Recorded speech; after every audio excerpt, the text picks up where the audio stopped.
Hey guys, what's up? It's Rygar the Destroyer, and today we're going to be looking at Carter, the leader of Noble Team.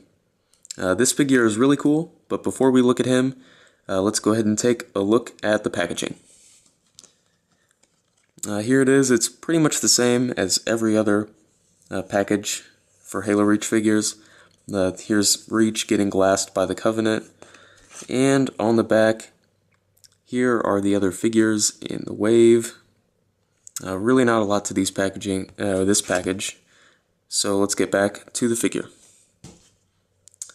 Here he is, and he is a really good likeness to the game.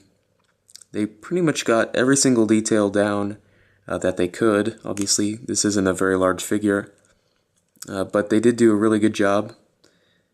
He stands, let's see here, about 5.5 inches tall. That's pretty much the same size as every other Spartan figure on the male body. But this guy, he's he's a main character, so he does have a lot of extra stuff that he comes with. The first one being his DMR. For Series 2, they did have some problems with the molding here.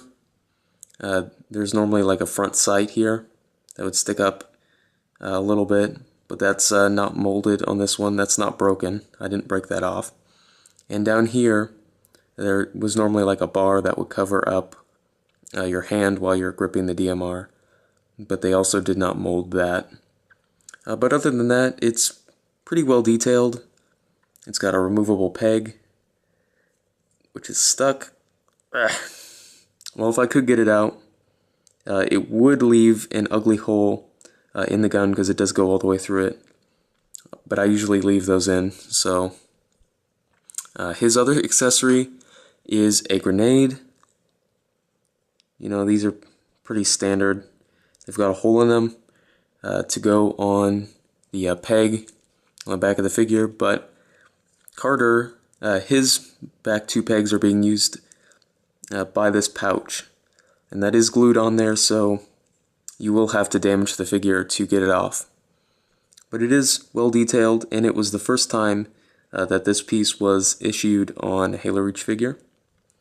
Another add-on piece that he would have had, right here he should have a like a screen.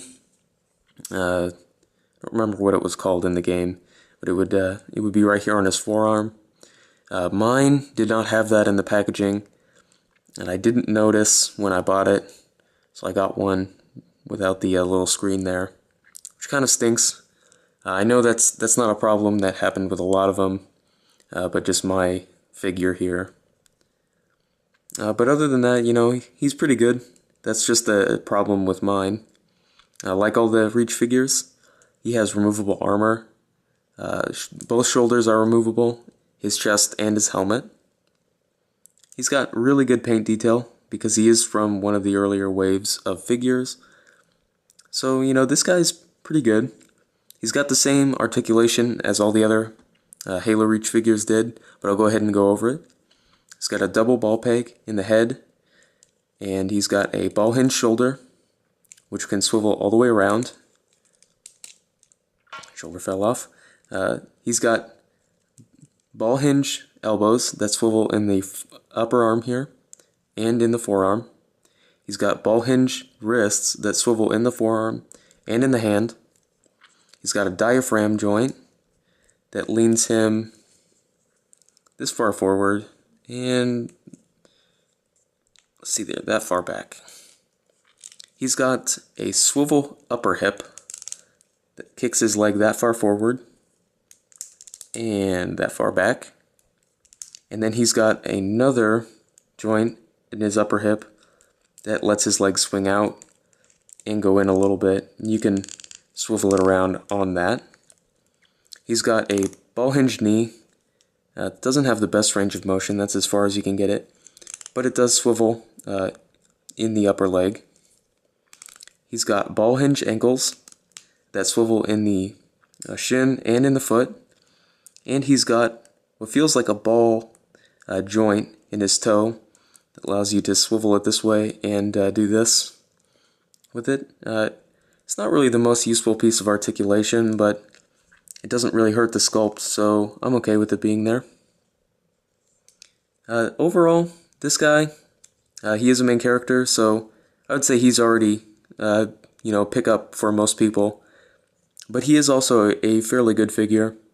Mine does have the problem with the missing screen, but I don't think that's a problem with all figures, just mine. And, I would say he's worth picking up.